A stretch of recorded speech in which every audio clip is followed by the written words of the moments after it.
Let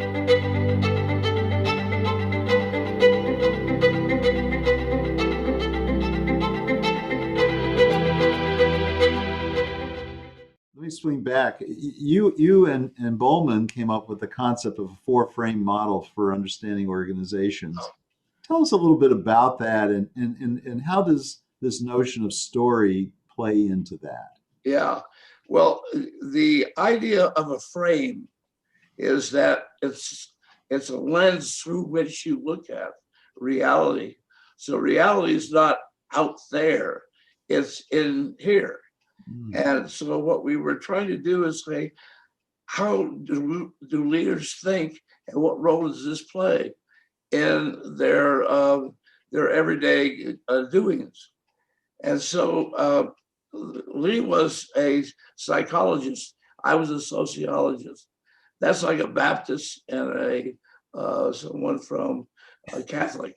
Okay, and so we taught a course together at Harvard, and we fought, and it was terrible. You know, the students rebelled. Bowman and Deal, Mork and Mindy, they would say, and so what we the next year, I added, because I was thinking about it at the time, I added another way to look at things, another frame, another lens, and that was called the symbolic lens. Lee countered with that and says, "Well, my God, I need to have something else too." So that's when he came up with the political. Mm. Now we had four. So I would Lee would give a lecture.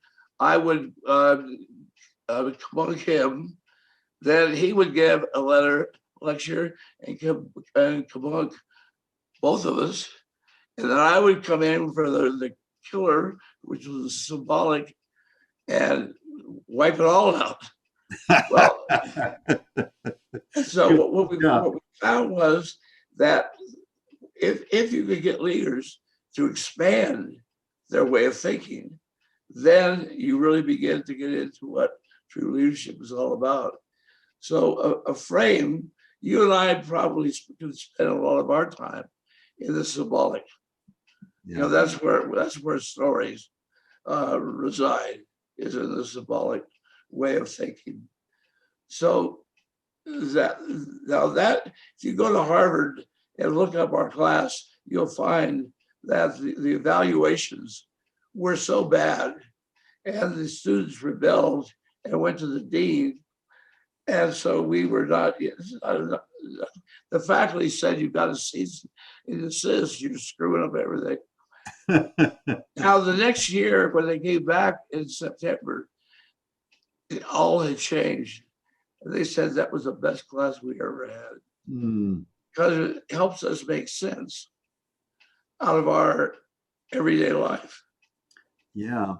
And would you say, and let me put this out and see what you think about it, that generally leaders are often deficient on the symbolic frame in terms of ways of seeing? So say again, I didn't Would quite. you say that they are deficient, that they do not generally see their organization or themselves symbolically? No, our organizations in general are racked with rationality. Yeah. But yet, if you really want to look at a healthy organization, the health of an organization comes through story and myth and ritual and all those good things that has always uh, caused a group to really coalesce and get things done.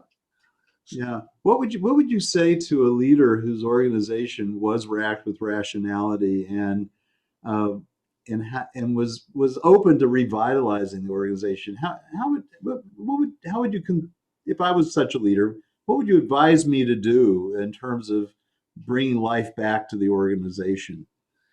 Well, first of all, uh, usually I'd be when people brought me in, it wasn't for the chief executive. Hmm. And Wally was, this is an organization where Wally was the CEO. He cut people's heads off every day. He had a cannon behind his desk and looked at the person in the chair, in the front. And so the organization was really having a lot of problems. A lot of them to Wally. So what I did was I said, Wally, I said, where is your cannon pointing? He said, well, I guess at you. And I said, well, do you ever think of how it feels for somebody to sit here and look down the barrel of the cannon and you want to tell the truth? And so he got up and he turned his cannon so it faced outside. That story swept the organization. And Wally, all of a sudden things started to work, except for the chairman of that organization, who never came into the office, but he read the organization from his house in I think it was in Nevada. I was hired to get him to come to the big thing that they were having, the big celebration once a year. And so just think about this. I got there, I walked in, he said, yo, you're more stupid than you're looking in your book. Oh my God. That was for starters. That's like a shot over the bow. Yeah. So we took me out to dinner and we had a couple of drinks. He said, this is exactly what he said. Okay, dickhead, you're dime. Wow. Now, I said, well, I've been kind of hanging around your organization and talking to people. Well, what the fuck are they saying? You can bleep that if you want to. And I said, they're saying that when they see you and Wally in the same limousine, they see love, they see the real delicate soul and underbelly of your organization. He welled up with tears and he said, will you help me write my speech? And that changed that whole organization. When he then gave a speech for their annual thing, it was gangbusters.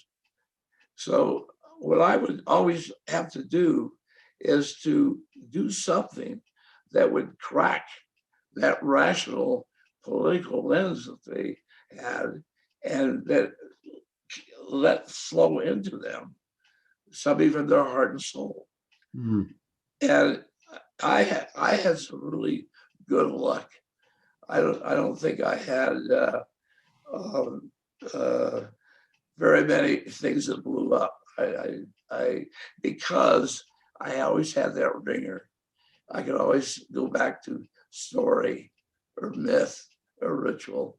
And if you're a human being, I can't imagine why storytelling isn't the dominant thing in our organizations these days.